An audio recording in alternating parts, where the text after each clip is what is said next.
Prince Institute, exercise number 461. Speed 100 words per minute. Ready? Start. Administration, as we all know, has grown not only in volume but also in complexity. So it is but proper that the House attaches the greatest importance to the machinery which is charged with the responsibility of seeing that the recruitment and the discipline of the services are maintained at the highest possible standard. Sir, the report before the House gives a clean bill to the government. But from what some of the honorable members pointed out during the debate, it seems to me that the report is significant for what it's omit to say. For instance, my honorable friend Mr. Bhargava drew attention to a number of alleged irregularities on the part of the Commission and the ministries. We do not know how far they are true because they do not find a place in the report. Probably they fall outside the years to which the report relates.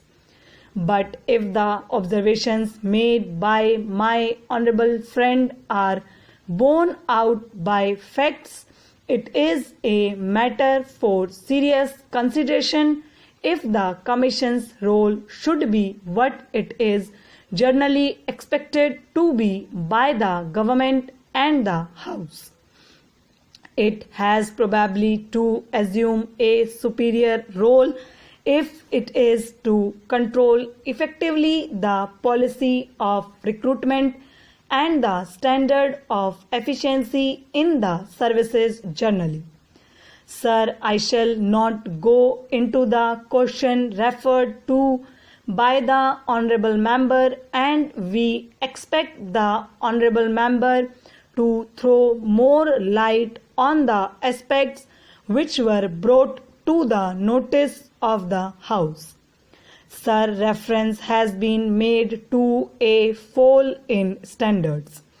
It is said that education in the universities and the educational system generally should improve, and unless that is so, we cannot have the desired personnel to mend the services.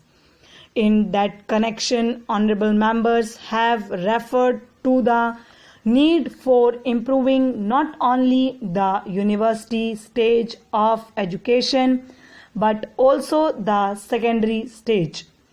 I would like to go a step further and say that the whole system of education has to be looked upon as one integrated whole, and unless we strengthen our educational system from the very bottom, it is no use our concentrating only on the university stage or the secondary stage.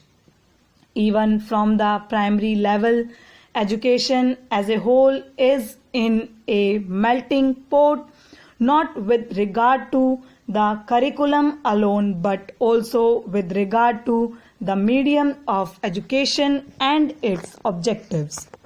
Sir, I would now refer to the question of examinations.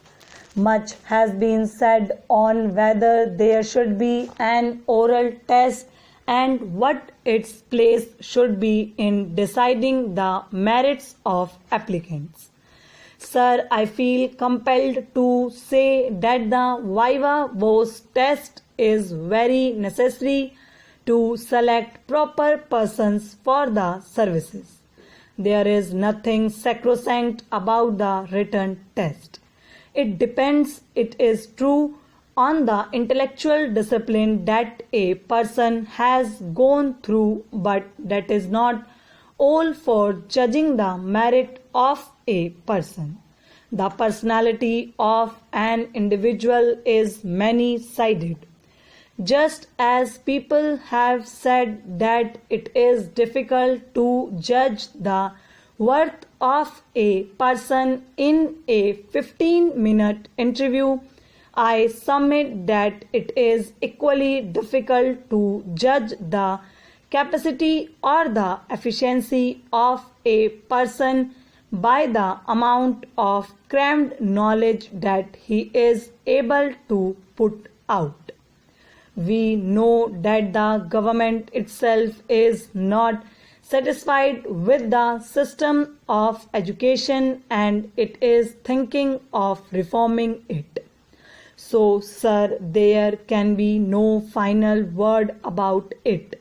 But the system of selection has to be determined as much as possible after taking into account all the factors that go to make a personality today. Then, sir, I would like to say a word about the constitution of the commission itself.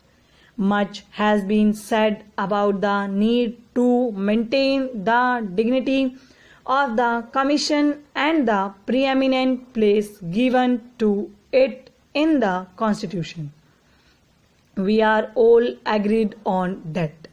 It is necessary, I feel, that non-official members of the commission should be given security in their later years by providing for pension. But I would like to know how many non-official members are in the UPSC. I think the strength of the non-official element is very little, and I would in this connection point out to the government the need for taking in more men from public life. Sir, at the present moment, it is dominated by the official element. It is true that there are distinguished men from the educational and other fields. But then we have to have regard to the needs of the present day administration when we have passed from the regulatory stage of the government to the welfare stage and to have persons in our services who have a broader outlook on our problems. I would in this connection recall the observations of Dr. Appleby when he said with regard to the Indian Administrative Service that a member of that service was more conscious of his membership of the service to which he belonged.